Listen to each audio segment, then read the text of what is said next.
Hey guys, it's Gameplay Adventure and the Robot Creator, and today, and hey Gameplay Adventurers, today we are back at my friend's house. We're gonna be reacting to one of my favorite YouTube channels, Dead Meat.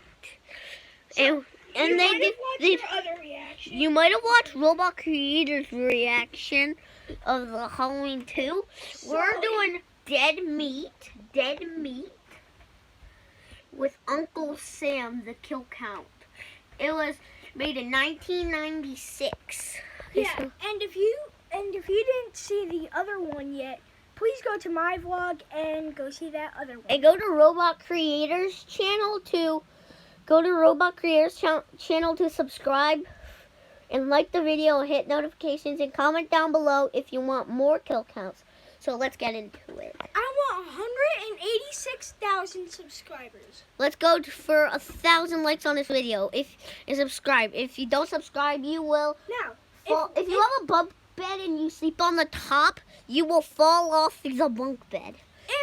If I get 386,000 likes, I will jump off the top of this. I'll jump off the top all the way down to the bottom of the floor. Okay, let's start the video. Okay. Welcome to the Kill Count, where we tally up the victims in all our favorite horror movies. I'm James H. Denise, and yes, I'm wearing this shirt for a third kill count because today we're looking at Uncle Sam, released in 1996 or 1997. The internet doesn't seem to know. If you're like me, you probably expected a movie with a murderous Uncle Sam to be a mindless slasher with a perfunctory pro-America message behind it. But Uncle Sam is not that. The script, written by Larry Cohen of the It's Alive and Maniac Cop series, tries to deliver a message about the difference between If camera's shaking, I'm sorry. Killer, but it gets bogged down in an effort to touch on pretty much everything else it's kind of related hard to the military to too. Corrupt officers, PTSD, the morality of draft dodging, you name it, it's here. Yeah, and go subscribe to Dead Meat too. Yeah, subscribe to my friend, but he doesn't know I'm going. Subscribe to James H. Denise's channel, Dead Meat and Practical Folks. That's another channel. And subscribe to Llama Arts. Subscribe to Llama Arts. Robot Creator, can you hold the camera? Sure, Gameplay Adventure.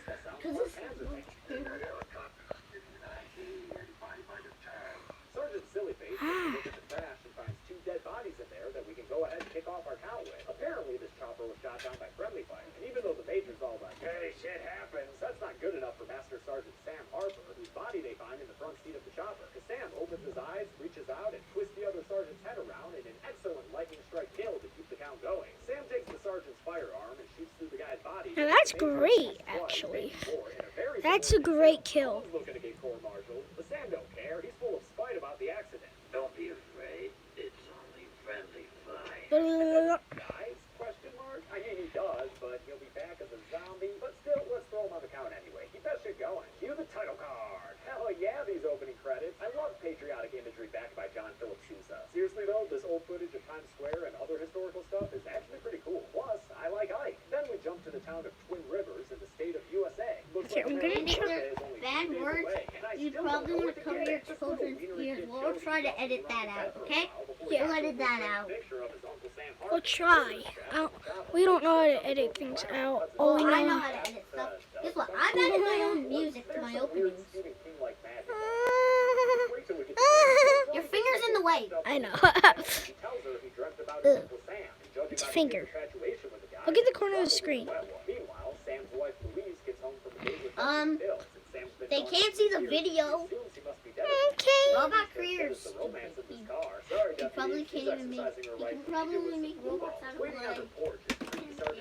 Played by Bo Hopkins, who tells her that her husband is dead and that he'll stay in town long enough to help with all the funeral arrangements. The next morning, after Jody pulls all into his bowl of cereal, Louise tells Sally about her visit from Sergeant Twining. They both seem to have a complicated reaction to the news, bordering on relief, because it sounds like Sam was a real asshole who had them both terrified of him. Maybe he just wanted to terrorize one of them, but I'm kind of editing this, like I'm turning it around. Oh, it's just an ad, guys. No! This video will probably be longer than we expected because of the... No ads on this video. Oh. Skip ad. Oh. No, turn the camera back around. Turn the camera back around. You hold it, I'll get the thing in. Skip ahead. It's okay. Okay. Oops. Jody, meanwhile, still thinks himself as a hero and is such a Sam fan that at school later that day, he just forces a goddamn show and tell session with all of Sam's medals. It makes his teacher, Mr. Crandall, a little uncomfortable, probably because he was a Vietnam protester who left the country rather than fight what he thought was an unjust war. It was a very difficult thing to do, Jody. Those who left the country felt it was a lesser evil than blindly following orders they were given. Jody and his camel pants think that sounds like Pinko talk. He swears to himself that he's gonna grow up and join the army. And do whatever the president says to do, because he knows better. Oh, okay.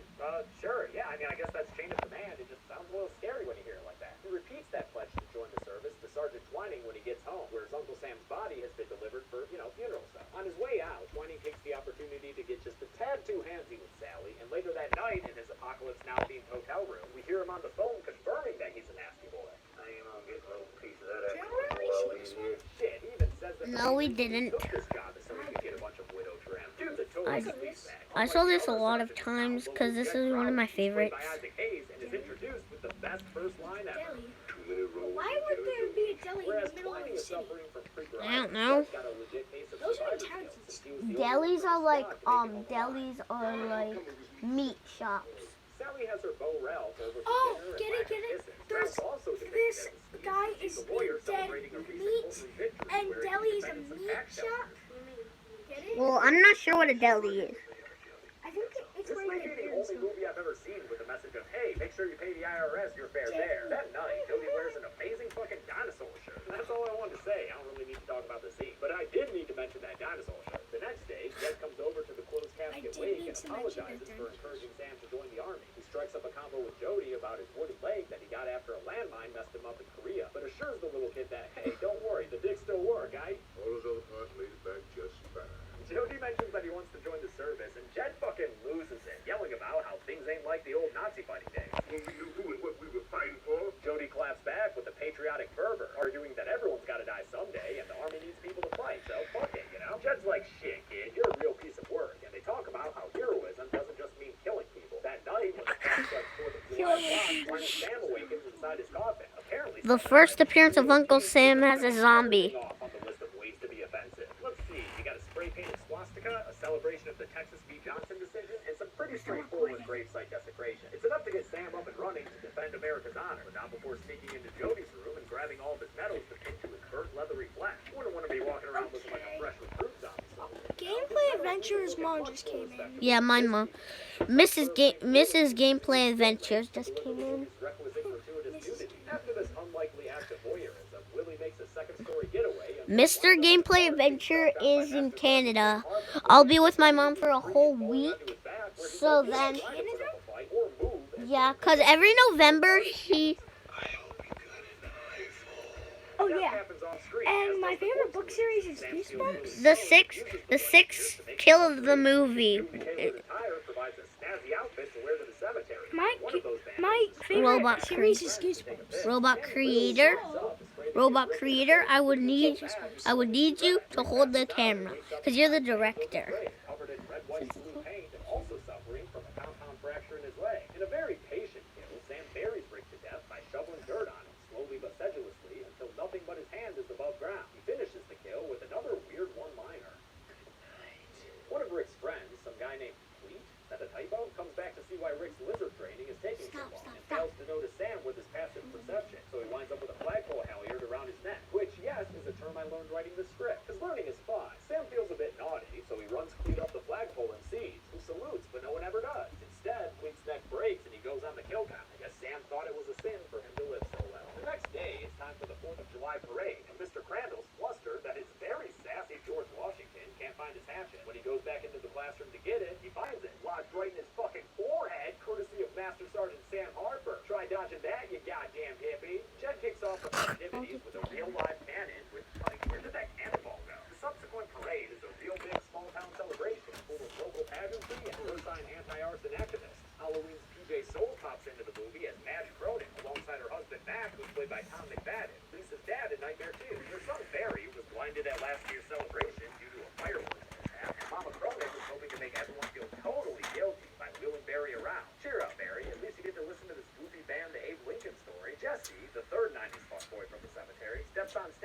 kick off the evening with a rendition of the Star Spangled Banner. But after a promising start, he winds You up wanna hear banning the this. whole damn I wanna thing. hear this. Oh yeah, Gameplay Adventures' brother. He's Look. Watch this. He Watch. finishes off his performance with a half moon, which pisses off Uncle Sam. Maybe he'd respect you more if you went full bare ass. How many times we got We're already 10 minutes into this my video. that was so funny. Like he's like pulling down his underwear. Like yeah, some. Okay, so Harry gets his face melted on by Uncle Sam. Some weird kind of connection forms between them. And honestly, Uncle Sam, there is not enough movie left to start doing shit like this. You know me. I don't think I do anymore. While Uncle Sam wanders through the crowd, glad handing all the good little patriots, local Congressman Alvin Cummings, played by Robert Forster, shows up in an effort to rehabilitate his image after a recent financial scandal. Maybe he was using taxpayer funds to bail out attractive flight attendants while smuggling drugs. Or maybe he's just there for these Flintstone-sized dinosaur ribs that this barbecue chick is hacking up with true culinary finesse. After she sneaks off I'd to never smoke a trust dude, Uncle she comes Sam. back to cook some more ribs on weed, only to find her cleaver missing. That can't be good news for these saucy little spuds who are starting a potato sack race. It's an extended sequence with a bland rock backing, and during it, Jesse really puts the sack in sack race by running around and knocking into all the other competitors. Holy shit, he even kicks them while they're down? What a little turd weasel. Thankfully, he gets his comeuppance after tripping down a hill and taking a serious no-hands tumble. Good stunt work there. On his way through a lemon grove to get back to the race, he runs into Sam, who apparently also has the ability to teleport. No, seriously, check it out. This is some Jason Takes Manhattan level teleportation. Bam! And after appearing right in front of Jesse, he takes the stolen cleaver and frickin' hacks the dude's head off. Hell yeah, mat all that 90s hair up with blood. I guess despite all his cheating, Jesse won't be getting ahead in that race after all. After spying on his wife, widow, Sam steals a rifle from a carnival game and apparently uses it to murder Ralph, who Sally finds sitting atop a parade float taking his Abe Lincoln role just a bit too seriously. Six Semper Tyrannis, motherfuckers! Deputy Phil checks out the body while Sally nods on popcorn and Jody talks shit about the dead, saying he wasn't even a patriot and deserved what he got. At dusk, in a random barn, Jody's family gets into another conversation about the late Uncle Sam when the women express concern about how much the young boy idolizes him. Louise tells Jody that Sam abused her so much she was in fear for her life. And despite Jody's initial reluctance to square away this cognitive dissonance, he comes around after his mom lays down this heavy shit. I know it's an awful thing to say, but I was so happy the day that he got married and moved out of the house, because then he'd have another victim instead of me. Cool. Damn, man, this movie gets strangely deep in between all the sack races and barbecuing. Speaking of barbecues, the grill girl is our next victim after she opens up her beast smoker to find Jesse's head getting cooked well done. She's killed off screen when Sam grabs her and makes her head join Jesse's on the grill. The mayor takes after his Amity Island idol and encourages folks to just carry on with their 4th of July festivities despite the recent deaths. He goes to introduce the fireworks, only for the spotlight to fall on Congressman Cummings, strapped against some wooden lattices with a handful of sparklers sticking out of his suit. At the fireworks control panel is Uncle Sam, who starts flipping switches and lighting these bad boys off. The crowd has a weirdly uneven reaction to the sight until Sam hits the final switch and kills off Cummings for good with a giant explosion. That finally gets them concerned. The blast ends up blowing Deputy Phil backwards down a hill, at the bottom of which Sam is waiting for him with the stars and stripes. Not the stars and bars. That's the Confederate flag, and I'm real sorry for making that mistake at first election here. Phil falls straight onto the flagpole and gets impaled through the back for a pretty solid and decently gory kill. Even had some guts coming out there. Not bad, Uncle Sam. After Barry's parents run out of the movie, he tells Jody not to worry about the killer running around because somehow, through the power of the touch or whatever, he knows that it's Jody's Uncle Sam. My Uncle Sam? But he's dead. I never said he wasn't. This movie's something else, man. Jed finds the kids and tries to usher them out of this war zone, and that's when they tell him their theory that the killer is Jody's undead uncle. Jed doesn't like it. I'm too old for this crap. Cut it out. But after they go back to Jody's house to double-check the casket, they find some supporting evidence for the theory when, instead of Sam, the body inside is creepy Sergeant Twining, dead of what looks to be a slit throat. Damn, I was hoping for something more on-screen for this creeper, but what are you gonna do? Now that Jed is on board with the whole undead soldier theory, he and the kids head to Louise's house where they find her striking a real nice Norman Bates pose. After she calms down, Jed upgrades her weapon to a ranged attack and goes to use her phone. In the kitchen, Jed discovers the Uncle Sam mask before he's outright confronted by the burnt-up undead Sam Harper, who blames Jed for his current condition. Jed says no F that ish. Sam just killed for the sake of killing instead of for the sake of his country. He tells him to go on and get, but Sam responds by throwing Jed through the living room partition in yet another solid stunt. That's maybe the best thing this movie has going for it. After Sam walks into the living room and takes a few shots from Louise, she and Jed run off to go get the town cannon while Jody stays behind to fake sympathy for Sam. Jed quickly hitches the cannon to his Made in America Ford truck and brings it back to Louise's house where, what, Barry was just just chilling by himself on the sidewalk this whole time? What the fuck, adults? Sam tells Jody that he's back from the dead to recruit the little lad for, I don't know, zombie soldier shit, I guess. But in order to join in, Jody will have to be dead first. Are you volunteering? Jody knows that volunteer work looks great on college applications, so he takes Sam's hand and goes to step outside onto the porch with him. It's all part of a ruse, but Jody still chooses some very weird phrasing for his fake proclamations. Can you all see us? We belong together. At Barry's precocious insistence, Jed lights the cannon fuse and Jody gets the hell out of the way. The cannon lands right in front of Sam with a huge fiery explosion that knocks Jody down. But of course, it doesn't actually finish off Uncle Sam, because here he comes out of the flames in a pretty good fire stunt that features one of those creepy-looking fire suit masks. But everyone knows that Chef has two balls, so Jed loads another one into the cannon to put an end to this extended fire stunt. With another lighting of the fuse, he fires a second cannonball that lands a direct hit on Uncle Sam, sending him flying back into the house, which inexplicably friggin' explodes. So what was Louise doing in that house of hers? Cooking up a whole bunch of meth? Whatever brought this explosion about, all I know is that Barry is fucking pumped about it. Alright. The movie ends with Jody burning all of his war toys, because, like, fuck the ozone layer, before turning back towards the camera in a very unnecessary slow-motion shot that turns into an even more unnecessary shattering glass effect. Who is making these decisions? Can this mess of a movie be salvaged by a decent body count? Let's find out and give you the numbers. Oh wow. The numbers. 16 people died in Uncle Sam, including Uncle Sam himself twice. The victims consisted of 15 guys and only a single girl, giving us a pie chart that's even more imbalanced than usual. With a runtime of 89 minutes, we wound up with a kill on average about every 5.5 minutes. I'll give the Golden Chainsaw for coolest kill to Deputy Phil Byrne. There were a couple other contenders, but Phil wins out because he was killed with an American flag. It just feels like my duty to give it to him. Dull Machete for lamest kill goes to Ralph, whose body is discovered with a pinpoint-sized fake bullet wound in the side of his head. Yo, Lincoln got shot in the back of the head, movie. And that's it. Uncle Sam came out in 1996 and was directed by William Lustig, who Why also is there, directed like, those Maniac bombs Cop on movies as well as the earlier film Maniac. I hope you all have a happy 4th of July, and I'll be back on Friday with a brand new franchise. Until then, I'm James A. Janice. This has been the Kill Count. Hey, thanks a lot for watching this Kill Count. I wanna thank a Okay, couple guys, patrons this like was Sam Ghazi and Aaron the Hammond. Uncle Happy 4th of Sam July, Kill everyone. I Count hope you celebrated safely. On Friday, by Gameplay Ventures, Bye, robots. and bye.